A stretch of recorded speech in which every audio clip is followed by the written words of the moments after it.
آج ہم بات کریں گے مشہور انڈین دیوبندی عالم دین سیاستداں جمعیت علماء ہند کے صدر رہ چکے حضرت فدائے ملت مولانا سید اسعد مدنی نور اللہ مرقدہ کے بارے میں آپ ویڈیو میں لاسٹ تک بنے رہیں تو یاد رکھیں کہ مولانا سید اسعد مدنی نور اللہ مرقدہ 27 اپریل 1928 عیسوی کو جمعے کے دن مشہور جگہ دیوبند میں پیدا ہوئے۔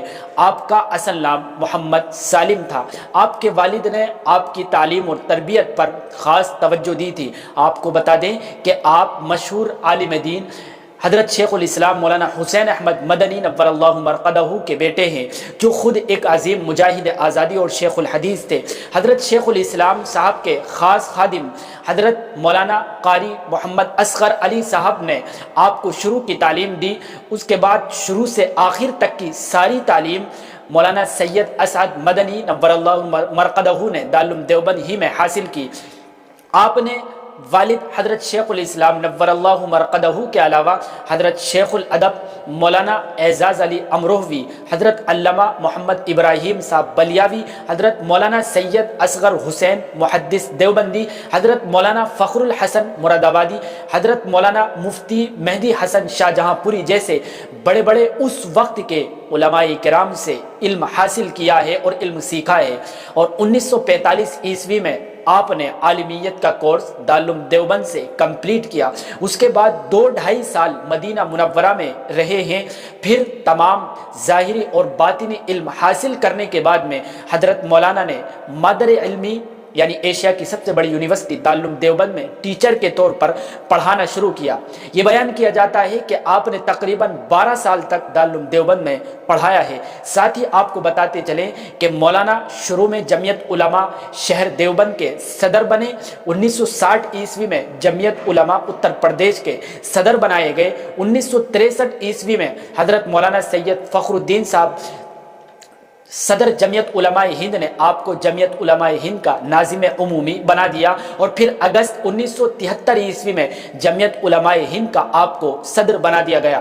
پھر آخر عمر تک اسی عہدے پر رہتے ہوئے قوم اور ملت کے لیے خدمات انجام دی ہیں۔ مولانا اسعد مدنی نور اللہ مرقدہ نے جمعیت علماء ہند کے پلیٹ فارم سے سیاست میں بھی حصہ لیا۔ آپ کو بتا دیں کہ آپ 3 مرتبہ راجیہ سبھا کے رکن بھی رہ چکے ہیں۔ پہلی مرتبہ 1968 سے 1974 عیسوی تک، دوسری مرتبہ 1980 سے 1986 عیسوی تک، اور تیسری مرتبہ 1988 سے 1994 عیسوی تک رہے۔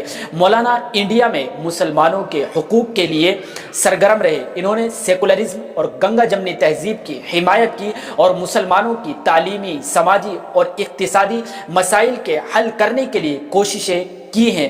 مولانا اسعد مدنی نور اللہ مرقدہ نے براہ راست تحریک آزادی میں حصہ تو نہیں لیا، لیکن وہ اپنے والد حضرت شیخ الاسلام صاحب کے نقش قدم پر چلتے ہوئے آزادی کے بعد مسلمانوں کی سیاسی اور سماجی بقا کے لیے کوشش کرتے رہے۔ انہوں نے اقلیتوں کے حقوق کے تحفظ اور انہیں برابری کے حقوق دلوانے کے لیے کئی تحریکیں بھی الگ الگ وقت میں چلائیں۔ ان سب کے علاوہ مولانا سید اسعد مدنی کئی دینی، سماجی، فلاحی اداروں کے سرپرست اور رکن رہے ہیں۔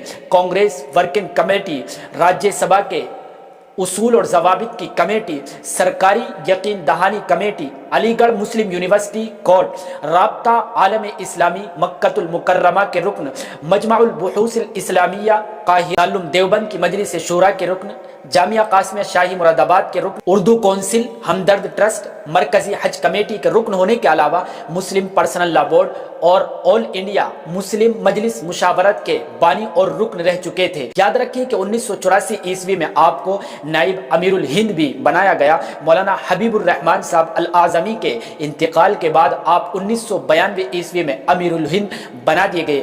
اگر آپ کے روحانی تعلق کے بارے میں بات کریں تو آپ حضرت شیخ الاسلام مولانا حسین احمد مدنی نور اللہ مرقدہ کے ہاتھ پر بیعت تھے۔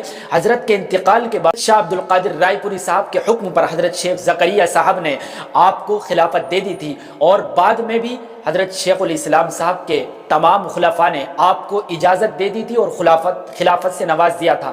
آپ کو شاید معلوم ہوگا کہ مولانا سید اسعد مدنی صاحب نے ایک اندازے کے مطابق تقریباً 40 حج کیے اور سال کے بیچ میں بھی عمرے کے لیے آپ کئی سفر کر لیا کرتے۔ بہت کم لوگ جانتے ہیں کہ مولانا سید اسعد مدنی نور اللہ مرقدہ صاحب کو ان کی خدمات کا اعتراف میں حکومت ہند کی طرف سے پدم شری ایوارڈ سے بھی نوازا گیا تھا۔ اخیر میں یاد رکھیں کہ مولانا سید اسعد مدنی نور اللہ مرقدہ 6 فروری 2006 کو اپولو ہاسپٹل دہلی میں اس دنیا سے رخصت ہو گئے، اور اگلے دن دارالعلوم دیوبند میں حضرت مولانا طلحہ صاحب نے آپ کی نماز جنازہ پڑھائی، اور مزار قاسمی دیوبند میں حضرت شیخ الاسلام مولانا حسین احمد مدنی صاحب کے برابر میں آپ کو دفن کر دیا گیا۔